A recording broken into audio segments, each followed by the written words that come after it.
ಕಲಬುರಗಿಯಲ್ಲಿ ನವಜಾತ ಶಿಶು kidnap case ಸುಖಾಂತ್ಯ. 24 ಗಂಟೆಯಲ್ಲಿ ಪ್ರಕರಣ ಭೇದಿಸಿದ ಪೊಲೀಸರು. ಮಗುವನ್ನು ಪತ್ತೆ ಹಚ್ಚಿ ತಾಯಿ ಮಡಿಲಿಗೆ ಸೇರಿಸಿದ ಪೊಲೀಸರು. ಸರ್ಕಾರಕ್ಕೆ ಕೆಟ್ಟ ಹೆಸರು ತರೋ ಭ್ರಷ್ಟ ಅಧಿಕಾರಿಗಳಿಗೆ ತಕ್ಕ ಪಾಠ ಕಲಿಸೋಕೆ ಪ್ಲಾನ್. ತಮ್ಮ ಇಮೇಜ್ ಹೆಚ್ಚಿಸಿಕೊಳ್ಳಲು ಸಿಎಂ ಫೋಕಸ್. ಭ್ರಷ್ಟಾಚಾರ ರಹಿತ ಆಡಳಿತ ಕೊಡೋಕೆ ಸಿದ್ದರಾಮಯ್ಯ ಹೊಸ ತಂತ್ರ. ಅಕ್ಕಿನೇನಿ ಕುಟುಂಬದ ಒಡೆತನದ ಅನ್ನಪೂರ್ಣ ಸ್ಟುಡಿಯೋದಲ್ಲಿ ನಾಗಚೈತನ್ಯ ಹಾಗೂ ಶೋಭಿತಾ ದುಲಿಪಾಲ್ ವಿವಾಹ ನೆರವೇರಲಿದೆ.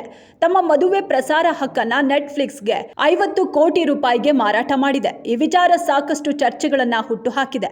ಅನೇಕರು ಇದನ್ನು ಟೀಕಿಸಿದ್ದಾರೆ. ಮೂಡಾ ಸೈಟ್ಗಳ ಹಗರಣ ಪ್ರಕರಣಕ್ಕೆ ಹೊಸ ಟ್ವಿಸ್ಟ್. ಪ್ರಕರಣದ 4ನೇ ಆರೋಪಿ ದೇವರಾಜು ಅವರ ಅಣ್ಣ ಮೈಲಾರಯ್ಯನ ಮಗಳು ಜಮುನಾರಿಂದ ಕೋರ್ಟ್ನಲ್ಲಿದ್ದಾವೆ. ಪಿತ್ರಾರ್ಜಿತ ಆಸ್ತಿಯಲ್ಲಿ ನನಗೂ ಪಾಲು ಕೊಡಿ ಎಂದು ಕೇಸ್. ಮೈಸೂರಿನ ಸಿವಿಲ್ ನ್ಯಾಯಾಲಯದಲ್ಲಿ ಕೇಸ್ ಫೈಲ್. ಶುಕ್ರಯಾನ್ ಉಡಾವಣೆಗೆ ಸದ್ದಿಲ್ಲದೆ ಸಿದ್ಧತೆ. ಈ ಸಂಬಂಧ ಕೇಂದ್ರ ಸರ್ಕಾರದಿಂದ ಇಸ್ರೋ ವಿಜ್ಞಾನಿಗಳು ಒಪ್ಪಿಗೆ ಪಡೆದುಕೊಂಡಿದ್ದು ಶುಕ್ರಯಾನ್ ಮಿಷನ್ ಅಭಿಯಾನ ಶುರು. ಶುಕ್ರಯಾನ ಯೋಜನೆ ಬಗ್ಗೆ ಕೇಂದ್ರ ಸರ್ಕಾರದಿಂದ ಗ್ರೀನ್ ಸಿಗ್ನಲ್ ಸಿಕ್ಕಾಗಿದೆ.